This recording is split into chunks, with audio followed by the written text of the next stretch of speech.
Shalee isin tagaara jirtu jetanii kan magaalaa tokkomee guursisee nama keenya ficcisiisu gariin naannoo namaa nasitti madhagaa naannoon hedduun dhukkuba nafxanyaan nu jennu san caala nafxanyaan hamtuun ganda keenya kana keessatti. Warri islaamummaa tana buqqisuuf masgiida gubee olumaayii ta'e naqalee dubartii ta'e naqalee gudeedee waan ilmoo namaa irratti hin dalagin warri dalagaa jiru warra anaaf ati afaan Oromoo waliin dubbannu Oromoo jennee waliin deemnu jechuudha. Haa beeku gartee garaan albaa ufirraa albaa haa buluu hadha nuuf beekanii jedhee. Dadhabbina keenya mataa gubbaan nu baanii bara. Diina keetiin diina jechuu danda'e ilma namaa. Munaafiqaan munaafiqa jechuu danda'e. Gaafa san adabattee sirraa gatteeti. Wallaahi yoo ati mataa ol qabattee akka namaa walii galtee ati deemte wallaahi surri albaa ofirra yaati yoo si agante. Waa si godhuu dhiise jechuudha. Waa meeqa taane? Waa meeqa nurra dalagame? Yaa ummata musliimaa. Yaa ummata musliimaa. Hadha yoo rafte namni hadha mirga sii kennee mirga rabbi sii kenne kakalee namni sirraa mulqisan mirga rabbi sii kenne wallaahi abiillee sii kenne. Abbichullee sii kenne mirga wallaahi kaaliqu samaawaati wal ardisi. Ati ammoo dayyuusa taate saree taate akkana garte yartu kan namni gara fedhee oofu kan nama jala deemu. Nama kee qale olumaayii kee qale galgalaa ganama ka ati horii kafaltuuf ka ati farshoo itti bittu ka ati gartee zinaa dalagettee mallaqa itti kennitu olumaayii teenna qalee hadhallee mataa gaqqabattee ijoollee teennaaf dubartii teenna nutti deebistee as keessa nu arrabsiiftee jechuudha qoshaashaan tunniin. Qoshaashaa jedhina gartaa yoo isin surrii albaa ayyaa'in.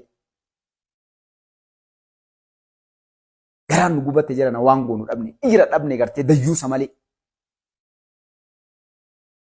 Lama duutaa takkatti duutaa. Takkatti qabda lubbuu laal. Takkatti ta'u wajjin hin rakkatin. Duuti kan keen oolu namni si ajjeesu wallaahi namni si ajjeesu illee hin jiru. Kaleessaan nu ajjeefne gartee dhiira kaleessaa ta'u takka godhuu dadhaban. Hadhallee bookisaa ta'u yaati dhiirti kaleessaa. Shanee jedhan tana bara yoo ati biraa galte laga takka halkan takkan bultuu bira halkan takka. Qoshaashaa ganda kee gursummee wanni dadhabne beektanii dhalaa gartee dubartii dhiifama naa godhaati. Dubartii gartee dhiirsa mata keessa dhaantuuf. Gursummeetti ani maal jeniin ta gartee hin jirtii dhalaan takka jirtii. Ta gartee akkam jedhee siin. Kanaaf ijoollee duriyyee diqaalaa isiin ganda keessa dhalte kanatu sochii dhoorgee nama keenya salphannee hadha diqqaannee bara uummanni guddaan lakkoofsi keenya xiqqa uummata guddaa hadha iqaaban uffatinaa jalbaaban uffatinaa iskuulan baratinaa hadhallee dayyuus sareen gartee farshoo dhuddee afaan sareen afaan isii irraa butu ijoollee teenya hadhaa hidhuun gara ganda keessa olii gatuuf baradhallee hadhaa tan amma.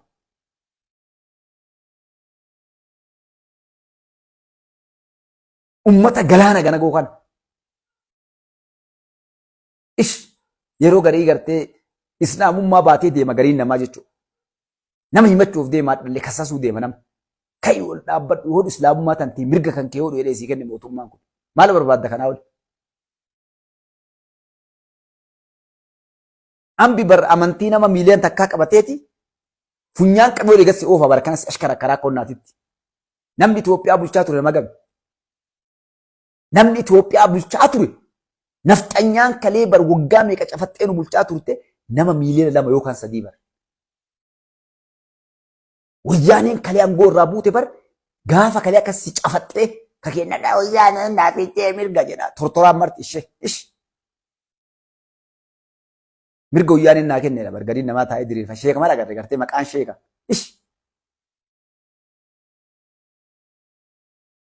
Warra mallasii kalee mallas warra jannatan nuun jedhu gartee sheeka maqaan sheeka badee maqaan sheeka.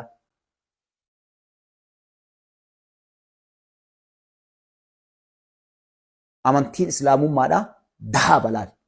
Kaati qomoo ol qabattee onnee dhadhatteera dubbattu maali zulmii takka hin qabdu nama ajjeesii saamii amantii namaa tuqee akkas godhe jettu jechuudha. Hanna dhoorgiti, kijiba dhoorgiti, zulmii dhoorkiti. Tokkummaa ilmi namaa waliin jiraatu amantii fedhe haa qabaatu saba fedhe haa ta'u. Amantii akkasii qabna gurbaa. Kanaaf warra kana beekuutu nu ajjeesee hadha nu qalee nu facaasee nu ergatee nu yaabbatee ganda keenya keessa deemanii yartuuf gantuu gartee alaa galte nama keenyatti taphattee yeroo cufaa nama himannaa jechuu bartee. Yartuu taanii baraa dayyuusa. Dayyuusni jannata rabbii agartee seenuumi hafuurri shurufkaan jannata irratti haraama nabi rabbi alayhi salaatu wassalaam. maal addunyaa tana guyyaa takka keessaa kuttee qilee buudeemta irraa gaafatamta waan as gubbaatti inni ijjinu tan. Ragaa sin baate tunadha. Nama qalii nama ajjeesii nama saamsiin hin jenne bara. Mirga kan kee kabachiisi. Seerri namni mataa furrii tumellee sii kenna san bara garte. Seerri namni mataa furrii gartee mataa dhoqqee kun tumellee mirga kan kee amantiin namiituu mirgi namiituu haa kabajamuu jedha seerri kamuu addunyaa guutuu keessa.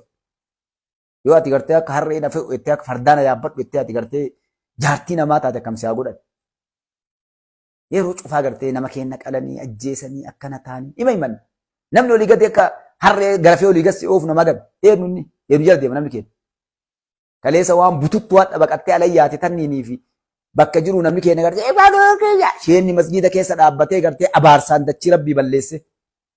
Maal kun uummanni akkana ish kolkollee jedhe shaamini biroodha. Quraanni rabbii wanni sitti himu bara gootummaa jagnummaa sitti himaa bara. Mirga keetiin falmadhu haqa keetiin dhaabbadhu sitti himaa quraanni rabbii. Hadiis nabi rabbi alayhi salaatu wasalaam nama ajjeesii nama saamii nama jilbiifadhu siin hin jedhu bara. Biyyi tun bargartee walii gala kiristaanni waaqeffataan pirootestaan nagaan jiraatu osoo islaam tokkummaa qabaatee bara. Nagaan gammachuudhaan zinaan ni dhabama, hanni ni dhabama, zulmiin ni dhabama. Kaadireen hannaafadha ilma namaa bakka hunda qaltee fixxutuun ka ilmoo namaa qaltu horii irraa fudhattee hadha zaalima kana yoo ol ka'ee uummanni keenya hin dubbanne ulumaayin teenya hin dubbanne hadha asitti wal qooddi quba qabna gartee amma maaliidhaan maaliin suufiyyiidhaa maaliin wahaabiyyiidhaa kanaan wal qoodan inni keenya gartee kana jidduu kanan mallee sheekaa gamaadha nama majliisni irraa ibsa baasee waan kanarra ulumaayin teenya gabbaatee irraa dubbattee ammas deemanii yoo nagartee ebalu wahaabiyyi ebalu kanaan deemanii jechuudha kana kan itti himan. Shanii ammoo hedduun keenya jechuun itti amana osoo shanii dhufte ani keenya hedduun sheekarraa haggaditti itti heeruma keenya ni beeknaa jechuudha gartee rakkoon teessan tana kan waan nufi xaabatanii masgiida rabbii gartee Ameerikaa Kanaadaa Awustiraaliyaa Itoophiyaa keessatti yaa rabbii mataa qabi eenyuun ibar marroo fiduu abbichuu mataa qabi abii mataa qabi ilmaan isaa mataa qabi warra abii hin deeggare mataa qabi bilxiginnaa mataa qabi charchii keessatti hin jenne akkasuma waaqeffataan hin jenne kenna kana jechuudha gara maraan qabne. Garam qabdan isin yoom akka nama musliima tokko dhaabbatte ol kaatee mirga keetiif haqaaf yoom dubbatte olumaan ta'e ol kaatee qoma dhattee akka nama gabbaate mi akka ilmoo nama gabbayaa dhaabbadha guyyamtaa kan gammachiisa tokkummaan dhaabbadha yeroo islaamni tuqame yeroo gartee olumaan tuqame olumaan mucaan musliima tokko tuqame gabbayee maqaa amantiiti yoo tuqame maaliif jedhimee gabbayee inni agartaa waan galu yoo isiin gartee halkan mana keessa dhumattee reefa manaan guuriin galgala masan. Si qoodanii isaan divide in the rules jala jira agartee warri sooketta si suuqee agartee maanoo si tussiisee kalee hundinuu gola hundaa agartee kaan jala shanee hidhanii kaan jala kaafaa hidhanii kaan jalatti faannoo hidhanii kaan jalatti alshabaabiin hidhanii kaan jalatti kaani mana kennanii kaani maalii godhanii kaani akkasii goona jedhanii maanoo si tussee isa dubbatta gabbaate. Adda agartee olumaan islaamaa qalamees darkaa kana ga'e maan dubbatina gabbaatanii. Maan dubbasin majlisni nada ka federaalaa ka Oromiyaa. Ulumaan ta'e namaan dubbatti warri nu isiniin qoma dhannee rabbii gadi gartee isin abdan.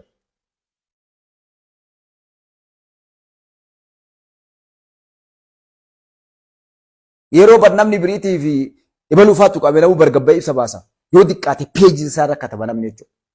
Garam deemaa jirtan. Osoo namni kun hadha bakka tanaa ka'e bakka teessanii dacha'uu deemtan jechuudha. Borga nama akka qorsoo bishaanii naqanii adda isin facaasuu deeman. Shaneen maa kumanna? Shaneen maal taate? Shaneen eenyu? Dura shaneen eenyu? Ijoolleen nama qalaa jirtu eessaa baate tu? Mana kanaatii baate jechuudha. Eessatti ijoolleen sheekaa? Shanee. Jaartiin sheekaa maali? Shanee. Maal kan namni beekne wal beekna bara. Warri qalee Ustaaz Ahmaddiin Jabal qalamu malee. Abuukeen qalamu malee. Yaasin Nuuruu qalamu malee. Akkamitti Oromoon Amaara waliin deemti jedhaa ture barkalee kenna kun. Masjid tokko waliin salaa nam salaachisa dhaabbate. Inni garuu wanni inni haasa'u akkamitti amaarticha kana eenyu Yaasin Nuuruu amaarticha kana Abuukeen amaarticha kana ish ambi eessaa dhufee si qalaa jira bara Yamanii fi kun Israa'el si asiyaasii si qalu jira.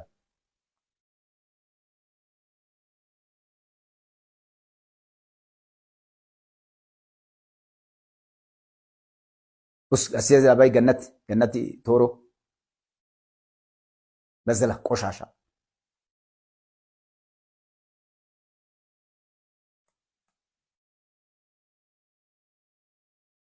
dhaabbadhaa uummanni musliimaa tokkummaadhaan dhaabbadhaa. Shanii wanni ani as gubbaadha shanii himachuun irra maa'ii bakka uummanni musliimaa jiru adda argee jechuudha. Bakka nu dhaabbannu adhallee. Isin amma keenya maaliif jira? Shee Ibraahimiin gartee Shee Hajajii Ibraahim achi gubbaa buusuuf bakka san seentee gartee mallaqa nyaachuuf wal quba qabnaa bara walii gabaa walii gadi hin baafnu inni itti bara. Irdii teenya gadi hin baafnu salphina keenya diinii nutti hin seenni teenya malee waan adda dalagaa jirtan quba hin qabnu seetanii isin. Kaadireen shaniif kaafaa waan isin dalagaa jirtu quba hin qabnu seetanii. Afaan qabannee onni teennee maaliif? Haganaanii facaataniif yoo nu dubbanne gartee akka qorsoo adda facaataniif haganaa. Takka isin gabbaafna hin dhiifnu akka warra biraatitti yoo isin ulfina diddan. Ana isin gabbaasa nama biriimi. Maal fiddan yoo guddaan ajjeesattanii Mustafaa kun kaleessaa san horii guurtaniitu maannatti ol bittanii waan biraa ana ajjeesuu hin dandeettani wallaahi rabbi malee tokkocha kaaliqu samaawaatu ardi malee namni ajjeesu tokko illee hin jiru. Kan ajjeesullee kana jiraachisullee rabbi jechuudha. Quba qabna guutuu isii akka itti dubbannu dhabnee lugaamamnee taa'aa jirra. Akka isin gartee Shayajii Ibraahimiin hatii nu hachisiisi. Hangoo akkana godhi yeroo argine fayyadamna. Dhiisi waan hadha masgida meeqa kenname Finfinnee keessatti. Mootummaan kun masgida 124 kenna tokko ijaaramee ni ijaarame. Lafti maqaama masgida Najjaashiin ijaarame kennamee ijaaramee ni ijaarame. Awwaliyaan maali jira? Waa meeqas keessatti dalagamaa jira? Maashaan irraa dubbanna olumaa qalamte.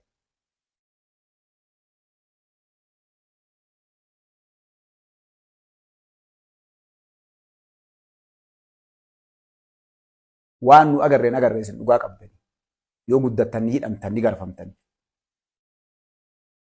Dhiirri ulumaayin teenna hayyoonni kenna awwaalallee dhabanii lafee isaanii gammoojjii keessatti gammoojjii hunda keessaa lafee isaanii bineensi bahuuf galu qoqora jechuudha. Allaatti bishaan keessaa dhuga buqqee isaanii adda.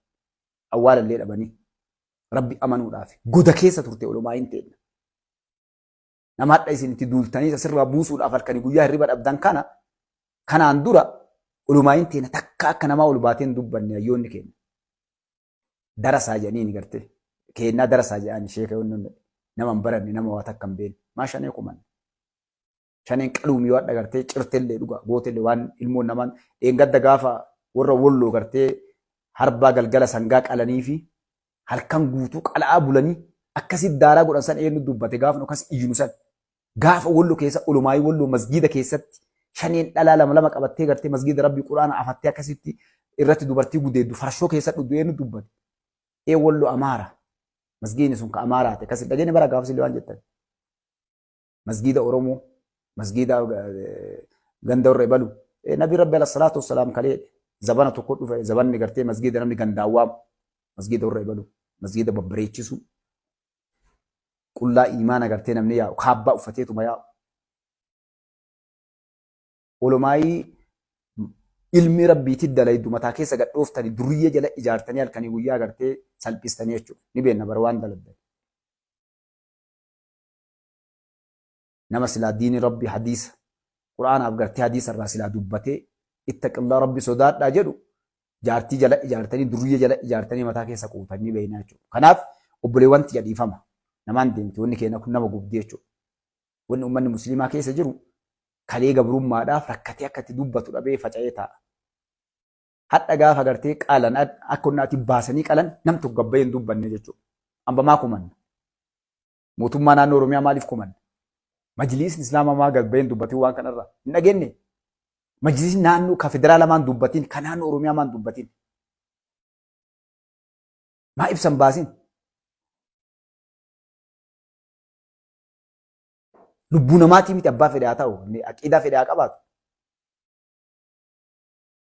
Hin dhageenye haa shanii dhufee mana qala. Waan shanii kanan dubbatan. Kanaaf jennaa bara lafaa keenya jedhu Mustafaan. Osoo shaniin amma as Finfinnee duudde jedhanii anillee shanii jedha hedduun imaamaa ofirraa mulqee lafa kaa'ee jechuudha. Kanallee amma nama biraatti yookaan gartee ortodoksii yookaan pirootestaantii yookaan ammoo gartee amantiin biraa sii baasa amantiin biraa dubbachaa jiran. Gaafa dheengadda iqaabaa fi gabbanii akkasii nama keenya irraa guuran ummata kiristaanaa ijoollee kiristaanaa islaama caalaa dubbate. Nama keenya caalaa jechuudha. Poostii isin godha takka takkatti yuutuubii gubbatti tiktookii gubbatti ummanni musliimaa obboleewwan keenya agarree jirran tuxxanii jedhee namni dhaadatee gabba yeroo dura deebisee barreesseef afaan ingiliffaatiin amaariffaan oromiffaan haga sadarkaa agarteen dubbat arabiin ijoolleen biyya arabaa dubbatti namni keenya dubbanne jechuudha. Hadda ijoollee meeqatu hidhaa jira Finfinnee kana keessa guranii dhaadha bara iqaabaa fi jaabaan uffatanii. Eenyu dubbate osoo hadda amma waa'ee oromummaatiif shaneen maali akkas goote jedhanii ni haa bakka hundaa tortoraan hundi gartee dhagaa guuratee qottoo guuratee karaa gubbaa yaa'a jechuudha. Kana dardarri kennallee hadha dardara dayyuusa. Dardara gaafa siyaasaa maqaa ittidhaan yaa'u. Ka yoo sirba argan eegee wursee yaa'u.